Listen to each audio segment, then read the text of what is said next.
to the first video from Custode Central. What we're trying to do here is to give good strategic tactical advice to new players coming into the Adeptus Custodes army and who may be struggling a little bit. So first of all, I think Custodes are in a really good place right now in 9th, probably the strongest they've ever been so far, especially with the recent updates from War of the Spider and the Imperial Armor Compendium. So let's have a look first at what the Custodes are really good and really bad at. So on the good side, we have some really elite and durable units, and a lot of our, even our minor characters like the Vexilla, will be able to duke it out with character level opponents from other armies. We also have some really strong stratagems, and now that we have, every army starts with 12 CP, depending on how you format your detachments. This means we're able to use actually all of them, especially some of the new ones that are extremely strong in increasing the durability or the damage output of our units. All of our infantry and bikers have objectives secured, which definitely helps us play the primary game versus other armies, even with our low model count and low unit count. And we have many options to kill kind of elite armies and elite models, with the majority of our weapons having multi-damage, high AP, and relatively good strength. And the army is really easy to start collecting due to the low model count. You could just buy a few boxes and end up quite easily with a 2,000 point army. Now let's look at the weaknesses of the army. I think the primary weakness of a pure Custodes army is the lack of really efficient ranged anti-tank weapons. Another weakness is because of our low model count and low unit count, we have very few options to screen versus kind of deep strike armies. Linked to that is the lack of any sacrificial or bait units that we can just drip feed onto primaries to kind of force the enemy to come to us. Other armies will have kind of maybe 50, 60, 70 points units that are not necessarily trivial to kill and shooting, that will kind of force us to potentially charge them if we want to take them off that objective, which leaves us vulnerable to shooting in the open or a counter charge from something pretty nasty. And again, linked to the low model count and low unit count is vulnerability to mortal wounds. So while we have a 6-up versus psychic mortals, there are other sources of mortal wounds in the game, and due to the high cost per wound in our army, this can make us very vulnerable to taking kind of untenable levels of damage in a turn. And again, also linked to the low kind of unit count this time rather than model count necessarily, is that the army can be actually very unforgiving to deployment mistakes. So if you deploy kind of one of your key units in your army in the wrong place, this can very frequently make the game very difficult for you, or it can actually mean you're unable to achieve victory. So how do we actually win with the Custodes army in 9th edition playing the GT 2020 mission pack? So I think the most important thing is to construct your army list appropriately. And that means ensuring that you can really deal with all of the missions that are available in GT 2020, and ensuring that you can deal with the most common army types that you're likely to come across from the opponent's side. The second most important thing, I think, is to be able to correctly identify secondaries when facing your opponent army. Now, this has to do kind of with judging your opponent's skill sets to see, are they going to pick the optimum secondaries from their side? Are they going to correctly identify, when looking at your army, what are the secondaries that they should pick, or are they just going to kind of sag up the midfield at you and just have a fight in the middle? Linked to that is your ability to look at your army, look at the opponent army, and kind of gauge whether you're actually the shooting army or the combat army. Are you trying to get up in their face and get into combat as close as possible, or are you trying to kind of delay when you get into combat? So, do you have superior shooting? So are you actually trying to kite them for 1 or 2 turns to thin them out a little bit before you make your charges? And also linked to that, I guess, is, are you the aggressive or the defensive army? So, for example, do you prefer to kind of hang back on your home objectives? If you're sitting on almost 3 of them straight away, do you have enough infantry to take something like raise the banners and while we stand, while we fight, and force the enemy to come to you? Or looking at army lists, are you the one that's going to be forced to run forward at the enemy, and kind of, are you forced to move forward to kill them instead of being able to tussle your base and just win on points. Deployment, I think we'll do that much later on in the section, but I think deployment is a massive part of whether you're able to win or not, and I think people should get into the practice of being, thinking, am I able to null deploy this entire army in typical terrain setups in GT 2020? I tend to play on the WTC mission packs, map packs, so if your meta is heavier or lighter on terrain, obviously you'll have to adjust how you practice doing deployment.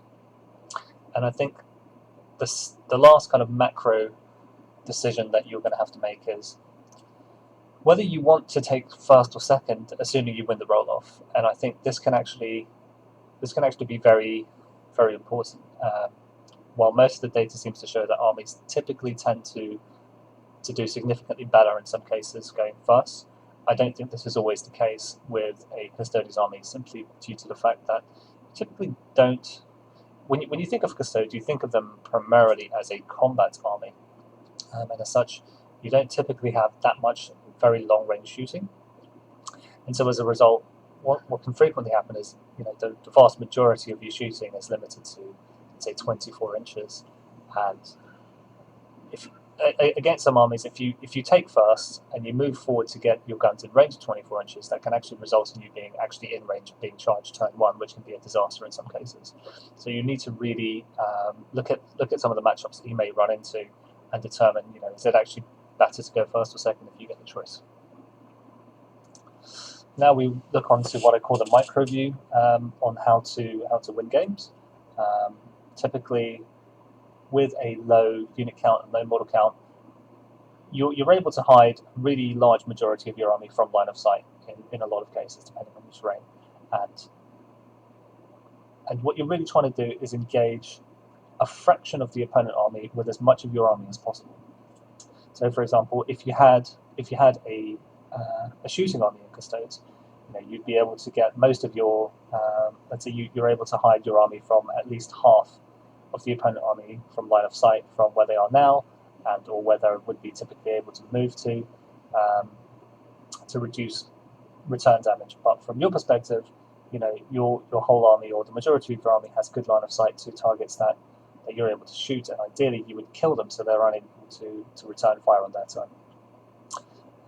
The next kind of thing to do is to correctly identify the highest level threats to your army.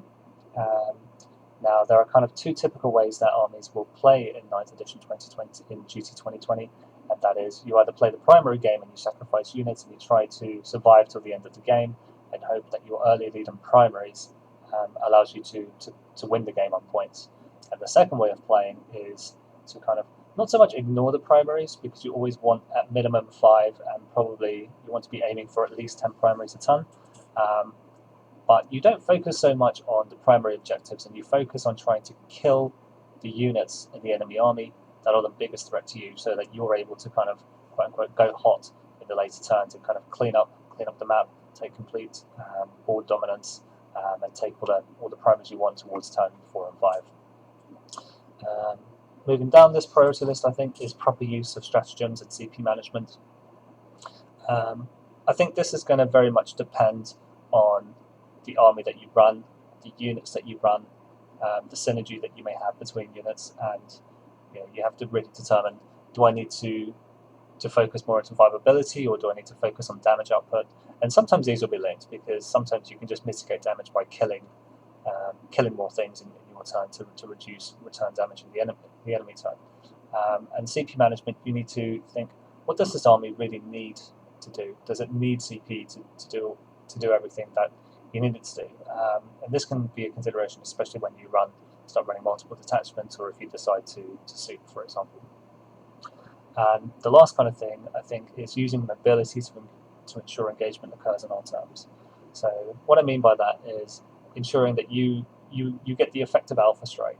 So even if you don't get turn 1, but you're able to completely null deploy your entire army behind obscuring line of sight, or maybe even just out of range of enemy guns, and they charge up the board, and you go turn 2. Now you get to move up, you get to shoot because your guns are now in range, and you may even get to charge on targets if you want.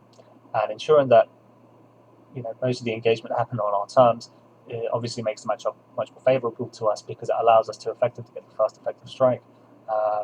Especially in combat, charging has massive benefits versus being charged. So that's that kind of concept there. So if we look onto army construction, I like to look at this from a broad kind of view. Now, obviously, units will fulfill multiple functions, but I like to think of what's their primary function in my army. Now, it may be different. These units may serve different primary functions in your army depending on how the remainder of your list has been constructed. But this is kind of how I tend to think about it, and I think this is probably a decent starting point for most people, especially if they're starting out with Custodes, or they're kind of struggling to hit like a 50-60% win rate at the moment. So one of the most important things you need to do in GT 2020 is you need to take and hold objectives.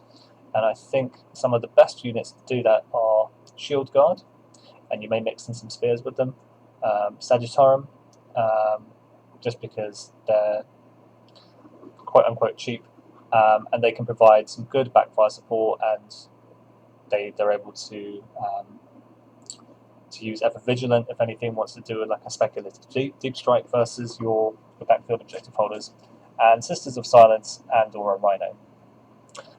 These are pretty nice because they're very, very cheap to hold an objective, and especially if your opponent doesn't have any deep strike, doesn't have any artillery that ignores line of sight, being able to hold a backfield objective with a 60-point unit of Sisters is huge, especially if you don't need them to provide anti-psycho support at the front lines. The Rhino, I quite like having a Rhino along with the Sisters of Silence because occasionally you will have some deep strike that could quite easily deal with 5 Sisters of Silence just in the open or even in line cover, or there are some artillery that could do the same, but it's not so trivial to pick up a Rhino. And now the opponent might not want to spend the turn trying to kill a Rhino and being unable to take you off a backfield objective because now they have to kill the Sisters inside as well. The other thing your army needs to do is kind of kill things because you're typically unable to play the primary game at the start and try to survive till the end of the game, just because you simply don't have enough wounds to be able to survive that in the same way that some armies like Necrons can with their reanimate protocol. So you need to kill some things, and the units that I think of when I think I need to kill things are stuff like Terminators, Bikes, Venatari, the Ares to kill. If you're coming across a lot of vehicles, Palladius, which can fulfill a mixed function versus vehicles and heavy infantry, and Dreadnoughts. And all of these units are very quite killy. They will kill key units in the enemy army. You can blend through kind of hordes if you need to, just to thin them out and be able to take primary points back from the enemy. And then lastly, you have kind of the utility units, so things like your Shield Captains or Trajan to allow you to reroll 1s, your Vexilla to give you a -1 to hit aura, which can be huge against certain armies, especially if they have kind of weaker ballistic skill. Mobile units for table quarters, so things like the Ares, things like the Palace, things like your Grav tanks, if you decide to run them, things like Venatari. Being able to move out and redeploy into different table quarters to ensure you start getting these points for engagement or fronts. You should really, at your list construction stage, you should really be thinking about what are the typical secondaries that you will want to take in a matchup. Sniping characters is another utility function. So here I think our options, unless we want to soup in an assassin, we're really looking at things like the Alarus Terminators, and you're going to have to make a decision as to whether your list prefers Alarus or Aquilon, for example, because obviously the Aquilon can't snipe characters, but the Alarus are very good at it. And then lastly, Psychic Defense. Some people tend to skip over this.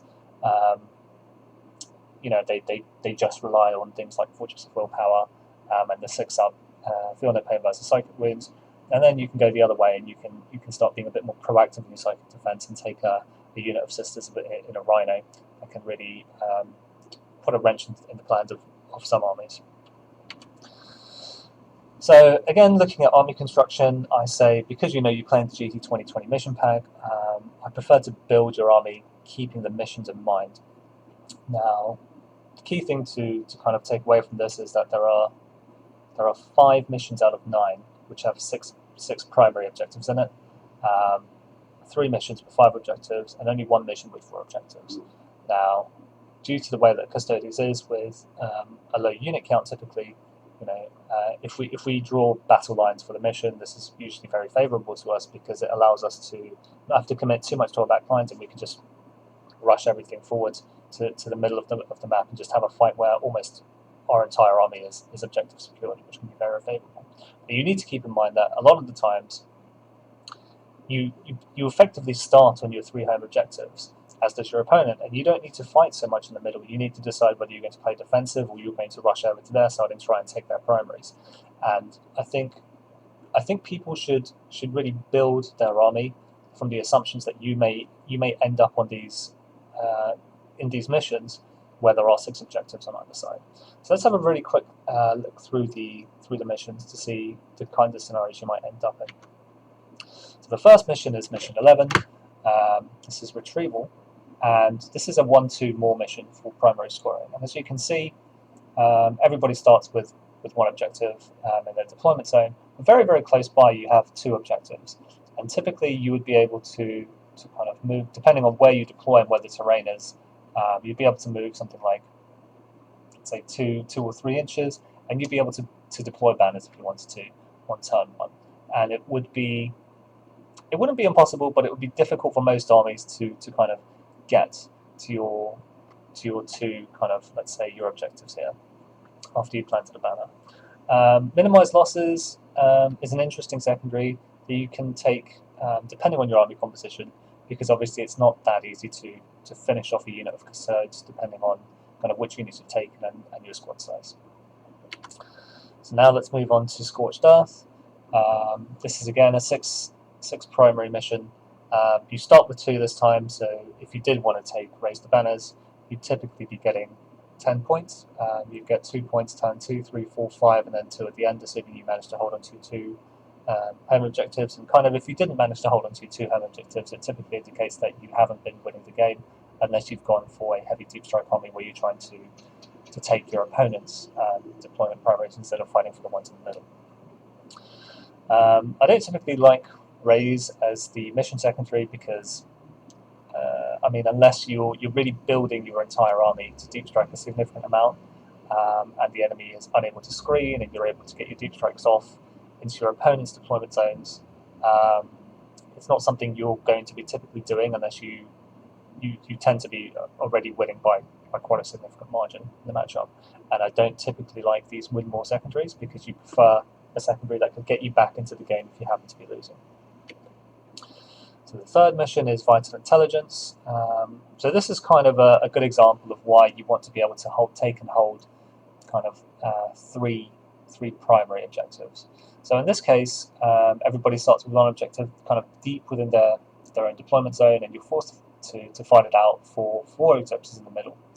And the way that primary scoring works is you typically want a minimum of 2 objectives here, but ideally 3, because 3 stops your opponent scoring more than you typically. So what can be a kind of disaster in this matchup is if you only manage to hold 2 objectives, so the opponent's got 3 and one of them is contested or nobody has it, and as a result, they start scoring 15 a turn and you start scoring 5 a turn. And this can put a lot of pressure on you in primary scoring to be more aggressive than you might want to be in later turns, because you just won't have enough turns in the game to catch up. So obviously this is a very bad kind of candidate for Raise the Banners, because you're just going to be unable to plant the flag there on turn 1 unless you roll very good on your advances, or you have Venatari, for example. You have some flying infantry that are able to get in range of the objectives and raise a flag.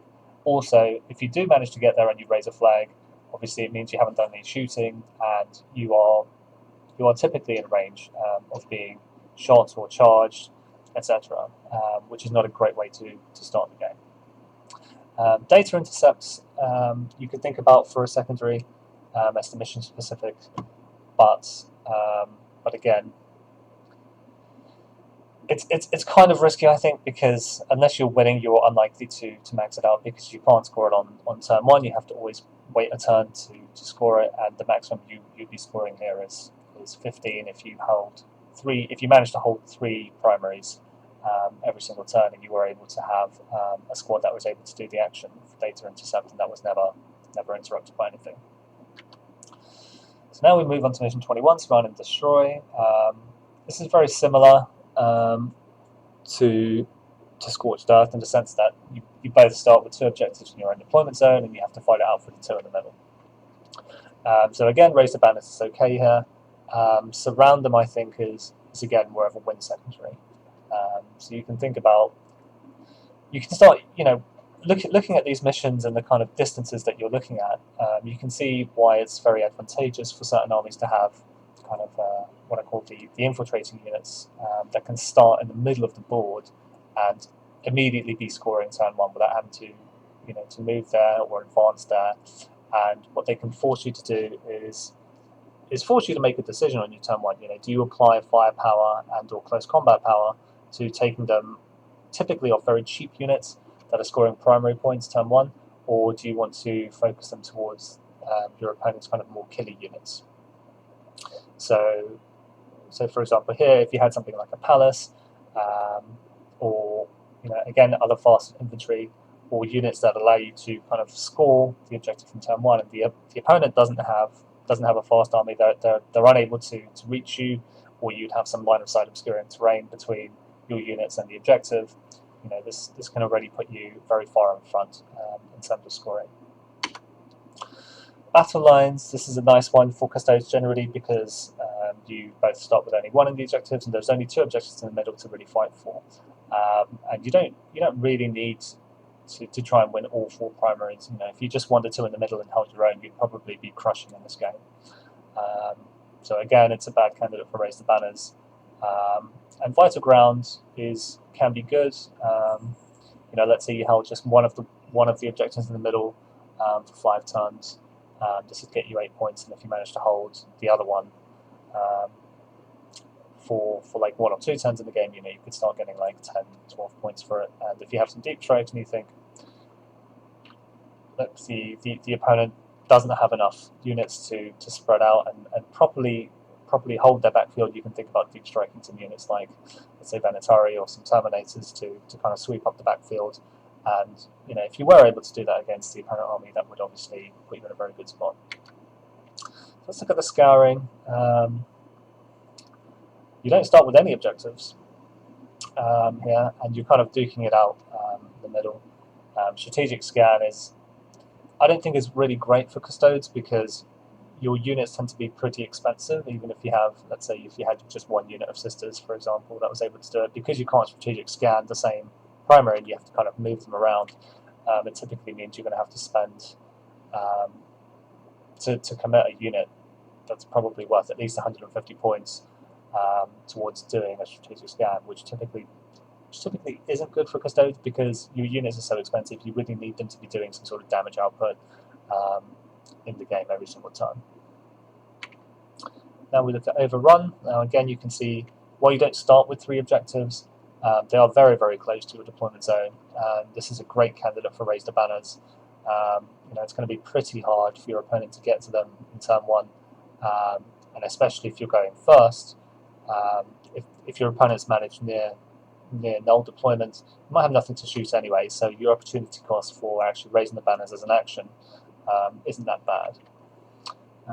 Overrun, again, I think is a bit more of a win more secondary, so where possible you would prefer to be looking at other kind of kill secondaries, like Bring It Down, for example, is always good, or or Assassinate, or even Grind Them Down, depending on how many units that you're actually running and how durable they are. So mission 32, Sweep and Clear. It's a bit of an interesting one. So everybody starts with 1, but the thing to keep in mind here is that you actually start incredibly close to your opponent in terms of deployment. You're effectively 18 inches away or less from deployment to deployment. So depending on whether you consider yourself the more aggressive army or the more close combat oriented army or vice versa, this should affect very much how you deploy. And you should already be thinking about, do you want to contest the center? Do you plan to own the center? Do you plan to give up the center? And this would depend on opponent army construction, for example. So here, if you had fast units, this would be very, very good, so you don't start massively behind on primary. So if you can consider an example like you're against noble demons, for example, and they start the map with their nobles deployed here and here and here, unless you're able to take them off, they're just going to start scoring 15 on primary every single turn, because you might not even be able to reach them. You might not have enough firepower to reach them. You might not have enough firepower to completely wipe the squad, for example. And this is going to start applying massive pressure. If you had a unit like a palace, you'd be able to potentially contest the objective, depending on whether their kind of infiltrating units are objective secured or not. Or if the opponent doesn't have any of those, you can start applying the primary pressure now. And now they might be forced to shoot your cheaper fast units like your palace or your attack tanks to think, do they need to take you off this primary, or would they prefer to kill kind of a more imminent threat coming towards them? So let's say you had deep strike your Terminators, so you were just advancing them up the middle of the board, and you force your opponent to split fire into either your Terminators or your palace to take you off the primary objectives. And forcing your opponent into bad decisions is always really good for you. Let's have a look at priority target now.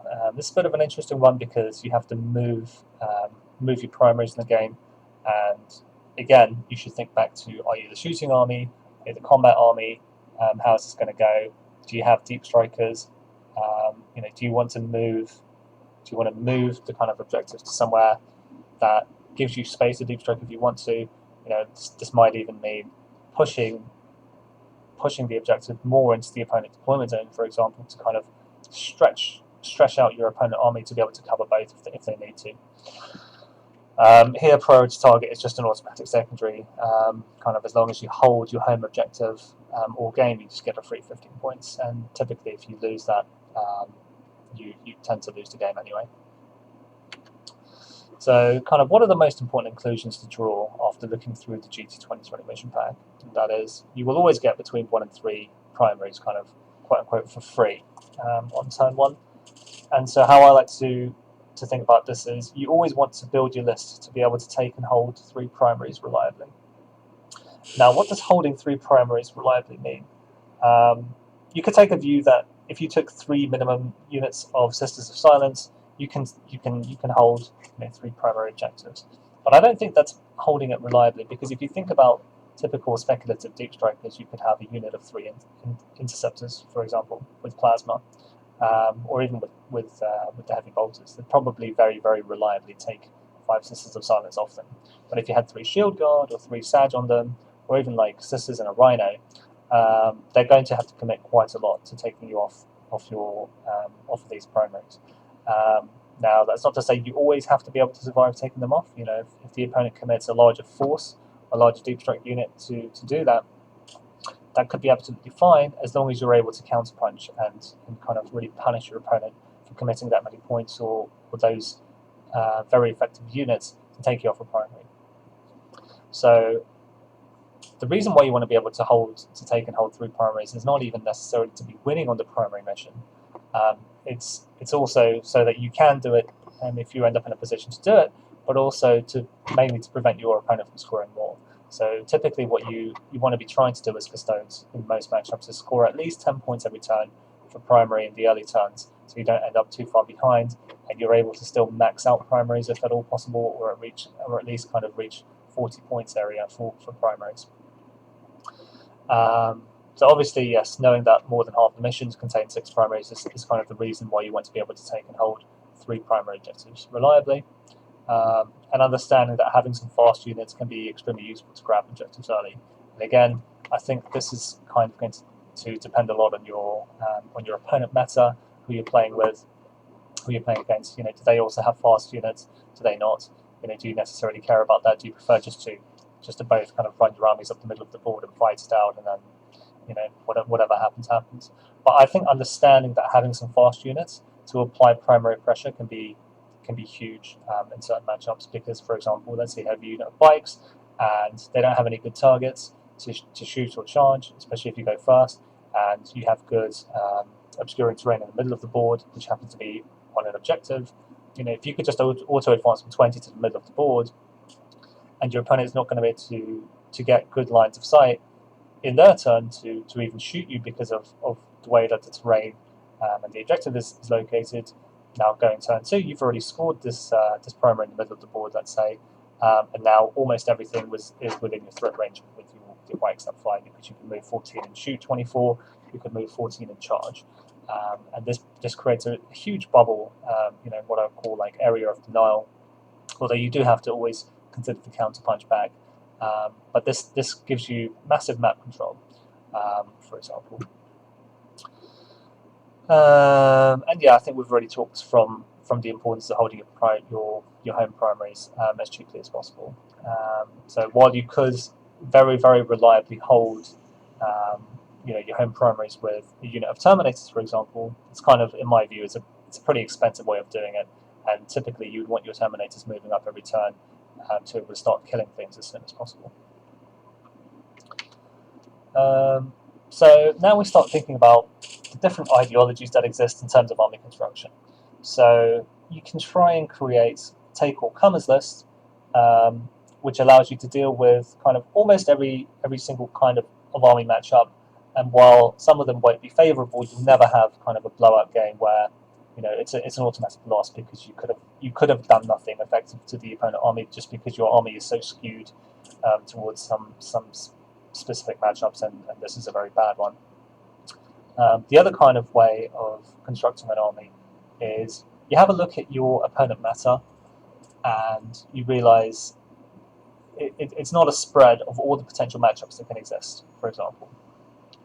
And you decide, well, I'm going to create an army list that's very strong against the popular armies, or maybe the stronger players in your player group that want to play. And you just accept that there's going to be some matchups which are pretty unfavourable to you, but that's a calculated risk on your part. And with some of these, you can kind of ignore some of the army construction guidelines because you might decide, hey, in every single game that I'm going to play, I'm always going to be deep striking, you know, 700, 800, 900 points of army. I'm always going to be going for line breaker. I'm always going to be going for scramblers or something like that. And you may decide just to construct your army that way.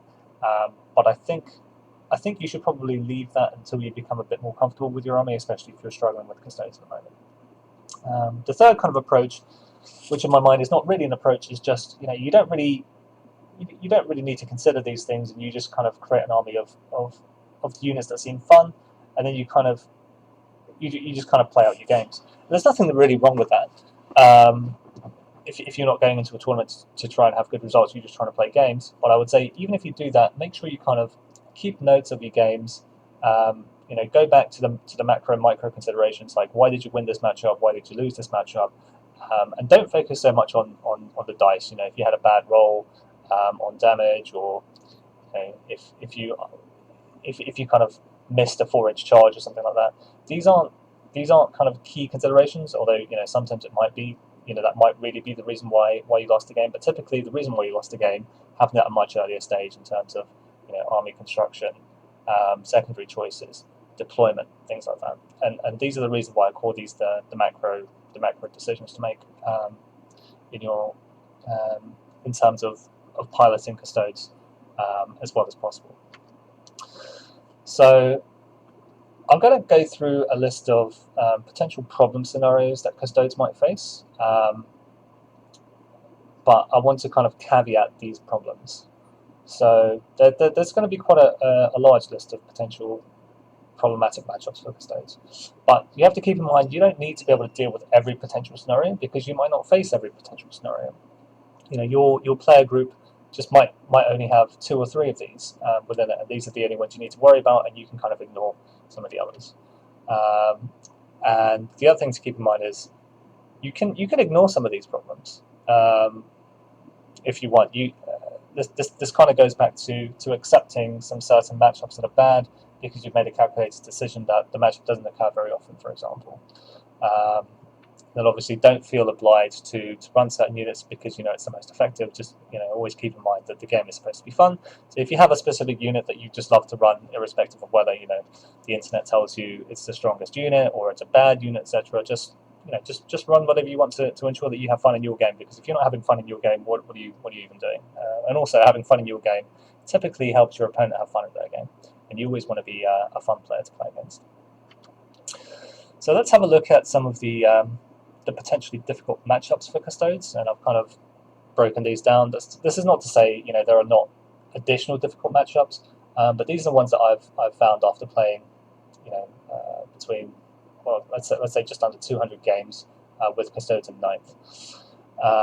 So that is vehicle monster spam. And do you have enough high strength weapons and typically shooting weapons to be able to kind of deal with those? Because obviously Custodes have a lot of options to deal with elite infantry, but not necessarily always with vehicle monster spam. Do you have enough high damage weapons to deal with models with -1 damage? So if you were to face up against a lot of dreadnoughts, for example, if you only have D3 weapons, you're probably going to have a bad time. If you don't have effective range shooting and you have to start committing Terminators and infantry doing D3 damage to a Redemptor dreadnought in close combat, you're probably going to have a hard time, just because they're going to pick up a model every single time they get a damage roll through with 3 plus D3, for example. Do you have enough shots or attacks to deal with hordes? So if you focus too much on kind of elite killing with your shooting or your close combat attacks, you might just not have enough attacks available to get through the horde, and they may just drown you on primaries, for example. Mechanized, do you have enough shooting to kill transports in the squad inside? I suppose this is kind of linked to vehicle monster spam, but sometimes rhinos are not the hardest thing to kill. They're only toughness 7, 3 up save, but they can contain really scary units inside that you do not want in combat with you, and you certainly do not want them having the charge on you, or you do not want them getting to the middle of the board as a full squad, because it's just simply too dangerous for you. Units limit where damage is limited by phase, so I'm thinking of stuff like the Catan for Necrons. Because we don't have any psychics, unless we soup in some Inquisitors, for example, you have to start thinking, how do I deal with this unit where you can only shoot for 3 and do 3 in combat, and then on the next turn they're going to heal 1, and then they're going to do a bunch of psychic wounds to and combat. Smite spam. Do you have any tools to counter and mitigate this by taking cheap wounds to absorb smite damage? So I think generally, unless you are taking Sisters and or a Rhino to make themselves the closest visible, you're probably accepting the fact that you're going to pay at least kind of 15, 16, 17 points per wound in terms of smites by taking it. It's not the most common army, but when you come across it, if you've never come across, let's say, Thousand Suns or Grey Knights or Magnus before, you may have a rude awakening as to the crippling effects of taking kind of 10 plus mortal wounds a turn in psychic can be to your army, just because you don't have that many wounds in your army to be able to absorb this in the same way that even Space Marines can, even though Smite spam is very strong against Space Marines. How are you going to deal with a dedicated assault army? Now, you may think that Custodes is a good assault army, and typically it is, but in certain matchups it's completely outclassed in close combat, and as a result, you're going to have to construct your army to be able to either absorb a charge and do credible damage back, so you don't just get the unit completely smashed to smithereens. Right. So if you had, let's say, typically you can think of 3 units of Sagittarium with Misericordia as being, credible in close combat. But if they're going to get charged by 5 to 10 Blade Guard vets, it's probably not going to be that much left to hit back.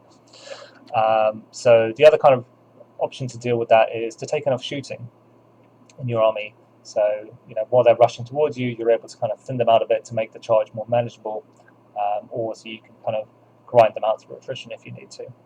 And how are you going to deal with dedicated shooting armies? So typically here you want either your own guns, or you want kind of enough speed to kind of close the distance so you don't take 2, 3, 4 turns of being shot without doing any damage back to the enemy. Or do you have enough durability to kind of face tank the shooting? I don't typically recommend trying to tank the damage, but there are some kind of edge builds that you can make with I'm thinking of kind of, let's say you run Shadow Keepers, you run a very huge blob of Terminators. The enemy, for whatever reason, doesn't have any AP stronger than 2, and so you start running the Oromite stratagem at -1, and then you run I don't know, let's say you run transhuman, want them to kind of run them up the board in cover. So a scenario like that, it's not always possible, but the other way of kind of dealing with it is just run triple Telemon, for example, and say can you kill this unit with toughness say 2 up, 4 up, 6 up, feel no pain, and whatever strat you want to put on it. So let's have a look at some of the more. Let's look in more detail at some of these matchups. So vehicle monster heavy lists. So kind of the questions that I'm kind of asking are, and these are kind of typical matchups that you may run into in your games. Again, it's going to depend on your meta and your player pool, but these are the kind of things that exist out there currently in December 2020. So could you kill like a greater demon or a keeper of secrets at least a turn in shooting? And the reason for that is you don't typically want to be in combat with these units, especially since a lot of them have fly or they have very fast movement, and you're not going to be able to control the engagement, or your fast units may be unable to kill them in a turn, and if they don't kill them in a turn, you're going to take a shocking amount of damage back in a way that you don't want. So, for example, you may think a unit of 5 bikers is a very strong close combat threat, and it is. But if you actually have to charge this into a blob of, let's say, 3 keepers of secrets with some supporting chaff units, if you charge them, you'll get some damage to them, but you might not necessarily kill them, and they will wipe out your entire squad back, which would be about 475 points, depending on how you've outfitted your bikers. So this is why kind of shooting is an important element to be able to deal with certain kind of death ball kind of blobs. So another kind of list example is, can you kill between 4 to 6 mortifiers a turn? And that's if you don't need to prioritize shooting rhinos and repentia against this battle. And that's because while mortifiers, you may think they're not that scary, if you ever get charged by mortifiers having 15 attacks each with AP minus 2 damage, they are actually pretty scary. And unless you're running terminators or something to ignore that AP, they're shockingly cheap for the damage they can put out. So if they get to charge into your infantry squads, for example, your biker squads, that can be extremely game losing. So you want to be able to either kite them or kind of shoot them to prevent them from getting this charge off. A kind of more recent kind of list that I am finding facing is something like the Swarm Lord, 2 to 3 Demacarons, 2 to 3 Hierodules, sometimes Mexicrene, sometimes the Flyrant, and they will run these as High Fleet Kraken. So they will advance 3d6, discard the 2 lowest, so it's very typically 6. They can double the advance roll for one of them. They'll use Hive Commander. They'll use the other psychic power, the one that makes them effectively move twice before charging. They'll have something that will advance and charge. And what you can find is these can be either, or basically, if you've deployed on the line or very close, a lot of them will make that charge very, very easily. And if not, they're going to be very, very close to your deployment line. And you really need to be able to kill kind of 2 a turn minimum with shooting and charges. Otherwise, they will just start picking up your models, and you won't be able to do anything because you'll be stuck in your own deployment line fighting these monsters forever. And then the second turn, they'll bring the second wave through that weren't able to kind of make their good advance rolls, or they weren't able to get the double move off on them, etc. So you really need to be able to think, can you kill 2 of these with your shooting and charges? So, for example, if you run extremely heavy and shield guard, for example, you're just not going to be able to do it because you won't have the strength weapons to kind of get the damage off. Even if you're able to kind of absorb some of these charges, you won't absorb them very well. So Admech, for example, if they run several Archaeopters, Terax Termites, Castan Robots, Dune Crawlers, Disintegrators, can you kill 2 a turn effectively? Because if you can't kill 2 a turn, they're just going to... Some of these units tend to be pretty quick in terms of how fast they can relocate to get angles onto you, to get good firing lines, and they have pretty respectable damage output versus Custodes. And if you're unable to kind of return to reduce the firepower of the enemy, they will just whittle you down over the course of the game.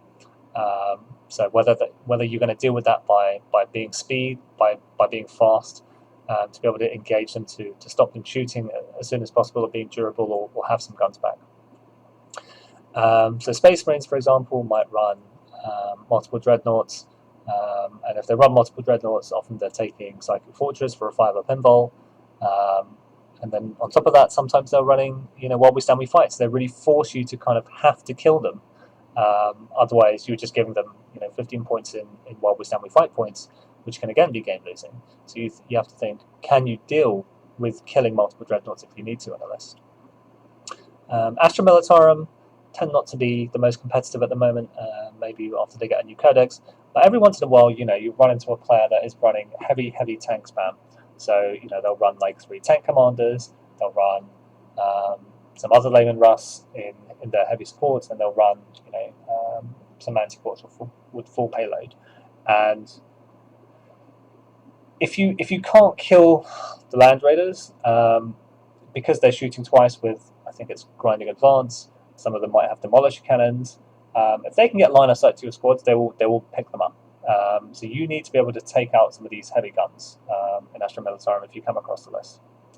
And lastly, can you kill a Dominus Knight if you need to, or could you kill 2 Armiger class Knights if you need to in a turn? Because if you can't kill a Knight in one turn, for example, if you did ever run into a Knights player, you're probably going to have a hard time. People can tell you to play the mission, but if you can't reduce enemy firepower, because you don't have enough squads to kind of hide around the map and take the objectives, you're probably only running something between, let's say, 7 and 12 units. If you never kill a Knight and you just allow them to have 4 Knights worth of output every single turn, you're very likely to get tabled, I think, in my opinion. So let's have a look at -1 damage models, and here you're really looking at only dreadnoughts and kind of Lord of Change. You can have a few other kind of large Chaos Demons that can have it, and I think there probably are other units in the game that can take a -1 as a trait. But the thing to keep in mind is, if your entire army is limited to either 2 damage or D3, just the existence of this model or a few of these models may just cause you a huge amount of headache, which could have been avoided at the list construction stage. So the other thing to keep in mind is, you may decide, it's a calculated risk I'm willing to take, but if you decide to take this list to a tournament, in some tournaments, if you take an early loss, this means you can't go very far. You can't go, very deep into the tournament where kind of early losses are punished very heavily. So that's just something to keep in mind for list construction. So Horde armies, there aren't that many Horde armies that kind of exist at the moment. You're looking at kind of 90 plus boys with Gaz, you're looking at 90 plus Gaunt Carpets, you're looking at kind of maybe horror spam sometimes, which may occasionally raise its head. And this kind of asks your army, an army-wide question, can you deal with this many boys or Gaunts, etc.? Can you kill enough of them a turn? Because, while your units are very reliably killing these chaff units, you tend to be overkilling them a lot, and you just don't have the kind of weight of attacks to be able to kill them fast enough. So you end up, you might be winning combat every single turn, but you're not winning the primary, and as a result, you're kind of losing out on that. On a less army-wide kind of scale, do you have some shooting that's reliably going to take off, 3, 4, 5 Nurgling bases off a primary in a turn, or 3, 4, 5, 6, 7, 8 Scarab swarms from a turn that have got their pre-game move, and then they've done their fly in advance, and now their objective secured, and they're on this objective, and you're nowhere near it. You're not going to be able to charge them. You need to be able to shoot them off, and if you don't shoot them off, they're just going to start the game with 15 primaries on turn 2, and this is again going to put you massively on the back foot. Or even something like Silvertide, where you've got 20 Necron warriors, and they've got the 5-up invul on them, and then they're reanimating, and then maybe they've got Orb of Resurrection, kind of things. So you need to think, if I need to get rid of these chaff units, do I have the tools in my army to be able to do it? So here we're looking at, can we deal with high priority targets and transports? So the reason why you might need to deal with them in shooting is they'll just be able to trade up hugely versus your army.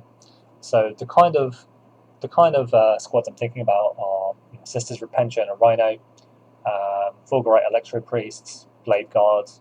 Although Blade Guard not so much in terms of trading up, but they can be pretty scary if they get a huge squad off with a charge. Some Orc Boys.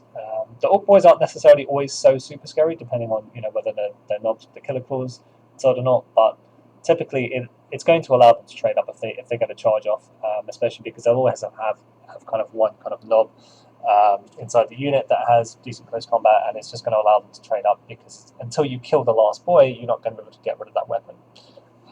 Something a bit more scary is something like a unit of Genestealer hybrids with rock saws, because if they do get in combat with you, you are going to have a bad time. And if you've never come across that list, I suppose you don't have to worry about it. But if you do ever come across that list, you'll realise, hey, I need to be able to really kill these transports, and I need to kill the guys inside so that they don't reach into combat with me, because if they charge me, I'm gonna start picking up squads.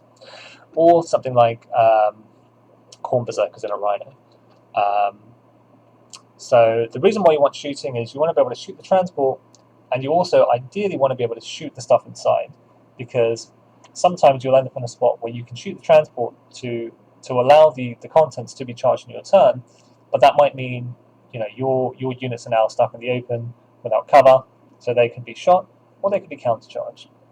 So in an ideal world, you'd be able to shoot both and kill both. Damage limited by phase. I'm not sure if there are other models that kind of have this, but I'm typically thinking of Catan in Necrons and Gaz in Orcs.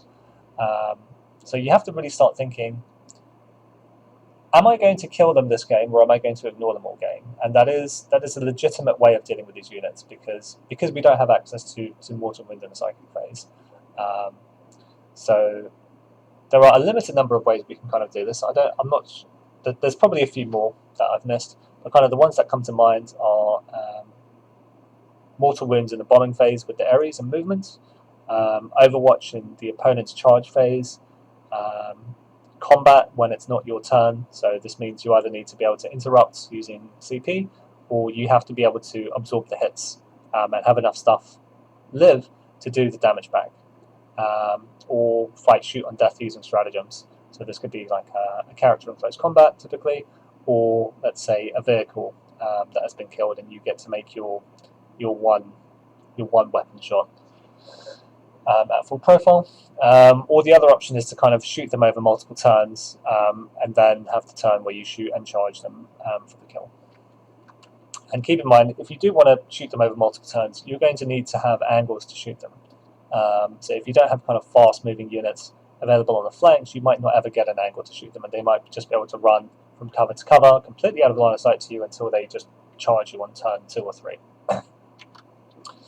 Smite another Psychic. Could your army deal with Grey Knights or Thousand Suns or something like Magnus, or similar kind of lists? And you can kind of mitigate some of this by staying completely out of line of sight, but you have to keep in mind a lot of these powers don't need line of sight, and they'll start doing mortal wounds to you. So here I think by far the strongest kind of defense that we can take are Sisters of Silence, make them the closest target, and they're also immune to Psychic, so this can nullify things like Smite. Making their warp tests harder is always very good, and your 3-up deny can be very strong, especially if you can stop something like warp time being cast. That can be huge for your army. Fortress of Willpower is okay depending on the power that's going off on it. If it's a D3 Mortal Smite, I'm typically not using it. If it's a D6 Mortal Smite, I will be trying to deny it with that. Spark of Divinity, again, is very situational. Typically, what you find now are the Psychics are at +1, +2 to cast, and then you have to beat that, and you don't get any pluses on your so it tends to be a waste of a CP to try it, unless it's very strong.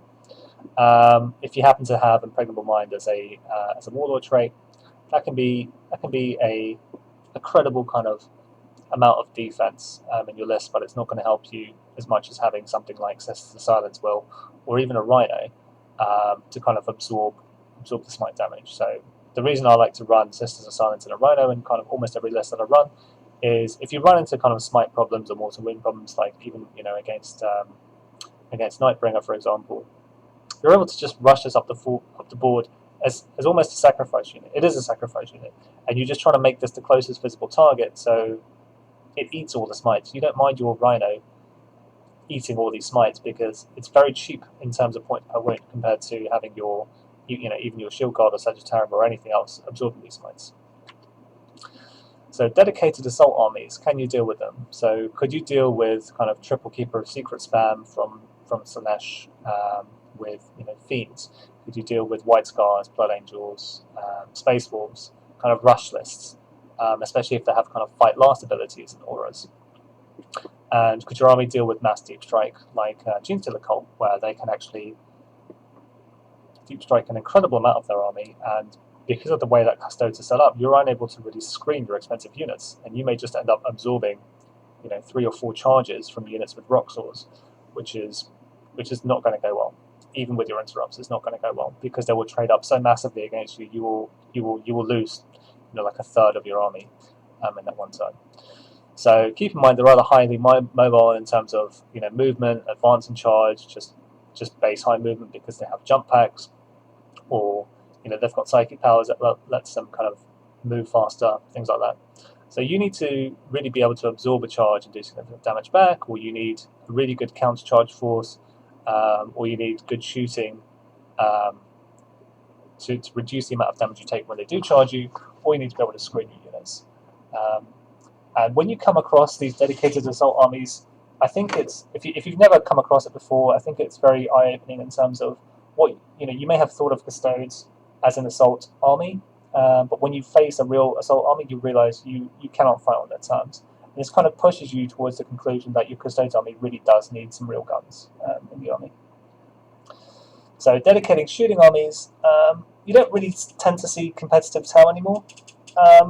But you need to think, how would I deal with, triple riptide, triple broadside, with drones and proper screening, so you couldn't deep strike back in there.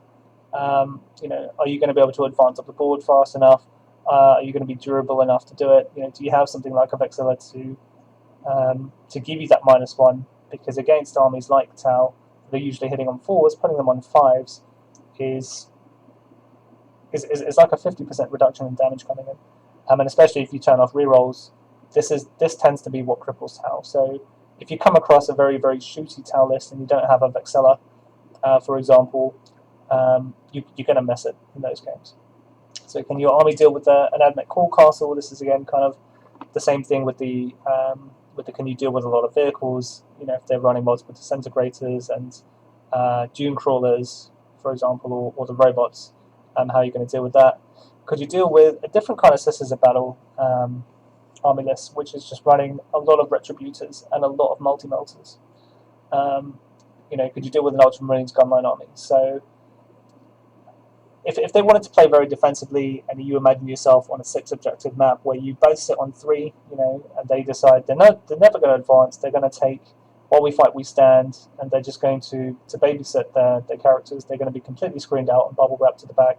They're just providing buffs, and they're just going to drip feed 50, 60, 70 point units onto the objectives that aren't completely behind line of sight obscuring terrain every turn, and they're going to force you to either shoot them off or charge them. And if you can't shoot them off, you're going to have to charge them, or you're going to just give them those primary points. Now you might think, oh, it's not so bad because you've still got your 3 primary objectives at home, but you may have picked the wrong secondaries. You might not have taken while we stand we fight. You might have taken grind them down, for example, and now you're forced to engage them, and you're basically pushing into an extremely fortified objective. So you need to think, is my army fast enough to get there, or is it durable enough to get there? So I think that's kind of the most common scenarios that I can think of. If you can think of some more and you think I should cover that topic in more detail, please feel free to leave a comment as to what that is. But the kind of key takeaways that I'm really getting from these are you need some ranged anti-tank, anti-monster firepower in your army. And while we do have a few options, I think your army really needs to address this issue first as to how you're going to deal with this scenario, because this tends to be one of the most common reasons why you lose a matchup. Your army needs some mobility, so either in the form of deep strike, deep striking this dread host, or something like Venatari or bikes, or even some Caladius, or Caladius Palace, to be able to score some primaries early in the game, or just to be able to just move up and get into the cover that you need, because sometimes if you move 7 or 8 inches, it might get you up the board more, but it might also get you shot more. But if you were able to move 10 or 11, it could get you completely out of line of sight behind the next piece of terrain. So you also need some credible shooting, because there are some units that you don't want to be in combat with. So thinking like a big blob of Space Wolves, for example, with a Judicar that's going to make you fight last. You don't want to be in combat with that period. Because you may think, oh, I've got a unit of 7 Terminators, I think they'll do alright. They probably won't do alright if they're fighting absolutely last. Everything's going to heroic 6 inches into you, everything's going to strike first. You're only going to have 2 guys, 3 guys to hit back with. And this is typically a very, very bad trade for you. So there are a lot of these kind of matchups floating around in 9th at the moment, which is why I continuously say you need some credible shooting and you need some way of dealing with anti-tank, anti-monsters. And again, I think we kind of reached the conclusion, hopefully already, that an all-assault army might sound fun, but there are going to be some matchups which will make you realise you can't run an all-assault army. So this is going to wrap it up for part 1 from me today. So if you enjoyed the video, please like, comment, subscribe, etc. And hopefully I'll create some more. Thank you very much.